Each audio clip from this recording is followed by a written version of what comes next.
नमस्ते दोस्तों। आज हम बात करेंगे बहू का अपमान सत्य घटना। उत्तर प्रदेश के उन्नाव की एक घटना है। पुराने घर, पुरानी सोच और प्रतिष्ठा को लेकर चलने वाले कई परिवार आज भी यहाँ ऐसे ही जीवन जीते हैं। इस घर का नाम था सिंह हवेली। इसके मुखिया थे हरिराम सिंह। एक जमाने में पंचायत में उनका बोलबाला था। कड़क आवाज, तंज कसने की आदत और ये विश्वास कि घर का हुक्म सिर्फ वही चलाते हैं। उनका बड़ा बेटा अमन शांत स्वभाव, पढ़ने में तेज, लेकिन पिता के आगे कभी बोलने की हिम्मत नहीं। और उनकी बहू सोनाली, शादी को 11 महीने हुए थे। बहू पढ़ी लिखी थी, सम्मान से रहती थी, बोलती भी सलीके से थी। लेकिन सोनाली में एक बात थी, वो अपमान चुप साप नहीं सहती थी।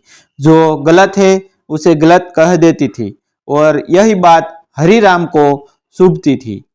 घर में उनका नियम था, बहू की आवाज रसोई के बाहर नहीं जानी चाहिए। जो खाना बनाओ बस बनाओ, जो कह दिया वही करो। सवाल पूछना बहू का अधिकार नहीं। सोनाली कुछ नहीं बोलती थी, मगर उसकी आंखों में दुख साफ दिखता था। अब कहानी का मोड़ यहाँ से शुरू होता है। होली का त्योहार पास था।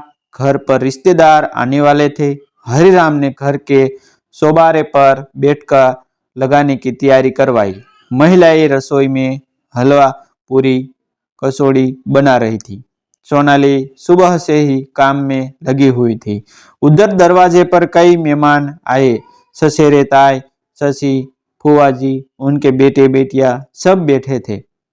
बैठक में सोपाल जैसा माहौल था। सोनाली थाली लेकर चाय नाश्ता दे रही थी और तभी अचानक किसी ने कहा, बहू पढ़ी लिखी लगती है। अब बस यही हरिराम की नसें खींच गई। उसने गुस्से में सबके सामने कह दिए कि पढ़ी लिखी कैसी, 4 बर्तन नहीं धुलाते इससे, और कहती है सम्मान चाहिए। तभी एक मेहमान हंसा, बहू को कौन पढ़ाता है भैया, सब तो घर का काम ही करती है। यह बात हरिराम को और भड़काने के लिए काफी थी। उसने जोर से कहा, हमारे खानदान में बहू का मान सम्मान उसकी औकात से होता है। मेहमान चुप, अमन चुप, लेकिन सोनाली, उसने पहली बार ये बात सुनी तो दिल बैठ गया।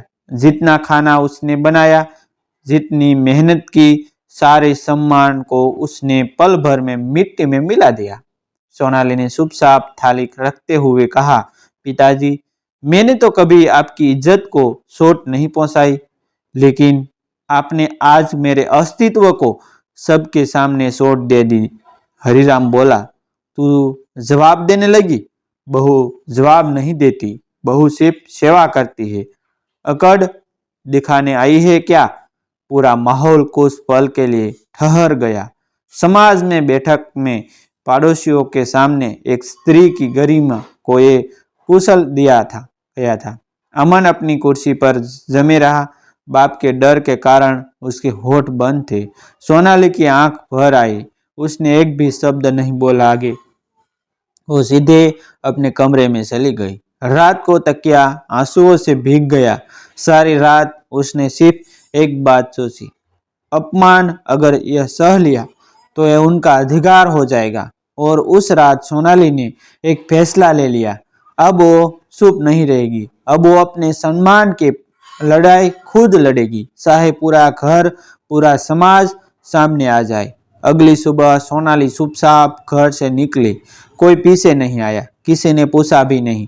उसी दोपहर 12 बजे सोनाली महिला सुरक्षा संगठन उनावा के कार्यालय में पहुंच गई।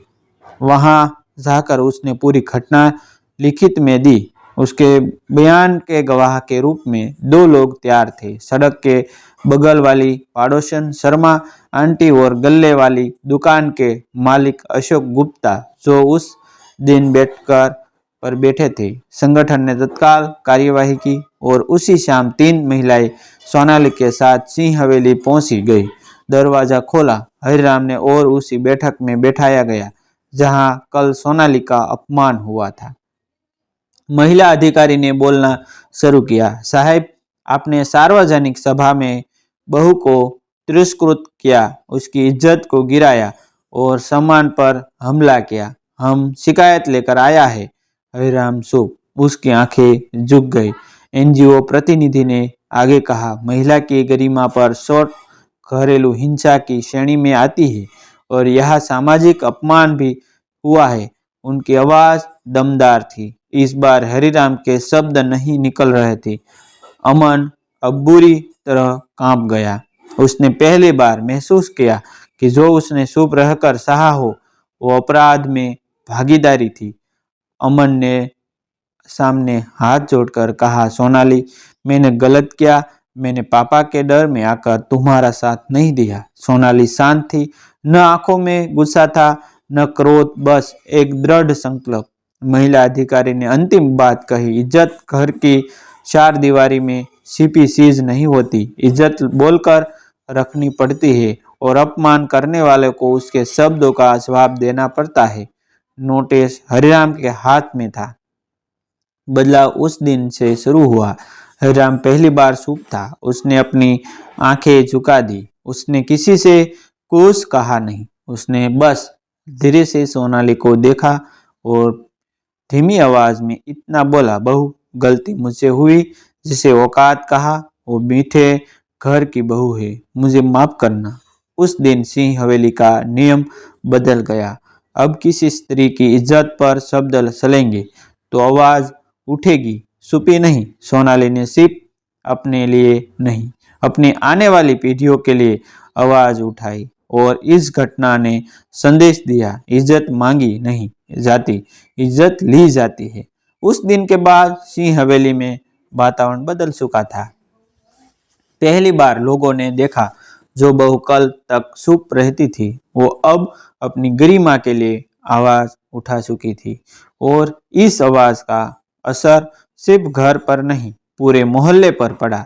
महिला संगठन की टीम तो चली गई महिला संगठन की टीम तो चली गई, लेकिन उस घटना के बाद हरिराम सिंह की रातें बेचैनी में गुजरने लगी। उस बार बार कानों में वही शब्द गूंज रहे थे, इज्जत चार दीवारी में छिपी चीज नहीं, जहां अपमापन हो वहां आवाज जरूरी है। दूसरे दिन सुबह जब गांव में चौपाल लगी तो बुजुर्गों ने भी खुलकर कहा, हरिराम, बहू की इज्जत बेटी जैसी रखनी पड़ती है। पुराने जमाने वाला सोच मत रखो। हरिराम समझ रहा था आज समाज भी उसी की तरफ उंगली उठा रहा है। यह सिर्फ बहू का सवाल नहीं थी, ये उसकी इज्जत की परीक्षा थी। शाम को घर में अमन चुपचाप सोनाली के पास आया, हाथ जोड़कर बैठ गया और बोला, तुमने जो किया सही किया। अगर मैं चुप रहता तो मैं भी दोषी होता। सोनाली की आंखों में पानी आ गया, लेकिन होठों पर मुस्कान थी। सम्मान ना मिले तो ये दुनिया सिर्फ बहू को दोषी मानती है, इसलिए जरूरी है कि सीमा बनाई जाए। अमन ने पहली बार महसूस किया, एक बहू सिर्फ खाना बनाने वाली और सेवा करने वाली मशीन नहीं होती, वो भी इंसान है, उसकी भावनाएं है। तीसरे दिन महिला परिषद का नोटिस तहसील कार्यालय से होकर घर आया। हरिराम ने चुपचाप वो नोटिस हाथ में लिया। उस नोटिस पर दिए गए वाक्य ने उसके दिल को हिला दिया।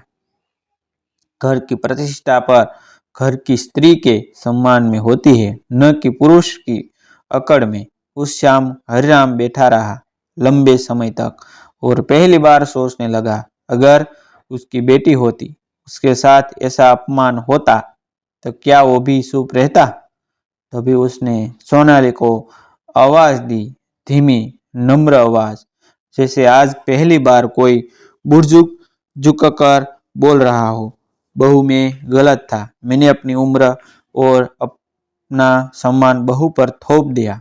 आज समझ आया, बहू की इज्जत घर की इज्जत होती है। सोनाली ने कुछ नहीं कहा, बस इतना बोली, बात सिर्फ माफी की नहीं, सोच बदलने की है पिताजी।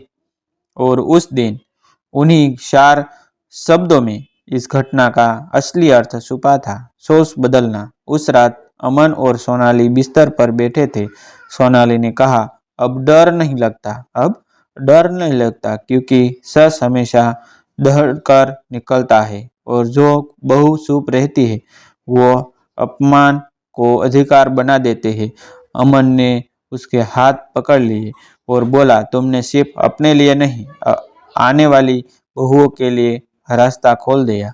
उस दिन से सिर्फ हवेली में एक नया नियम बना, घर में किसी स्त्री के सम्मान पर कोई शब्द तिरस्कार वाला नहीं निकलेगा। अगर निकला तो आवाज भी उठेगी और कानून भी कदम उठाएगा। और ये घटना सिर्फ उन्नाव नहीं, पूरे इलाके में चर्चा बन गई, क्योंकि जिंदगी बदलती है जब बहू पहली बार शुभ से अधिकार में कदम रखती है। दोस्तों, ऐसी न्यू न्यू कहानी देखने के लिए हमारा चैनल आप सब्सक्राइब कर सकते हैं। थैंक यू दोस्तों, मिलते हैं एक न्यू वीडियो के साथ।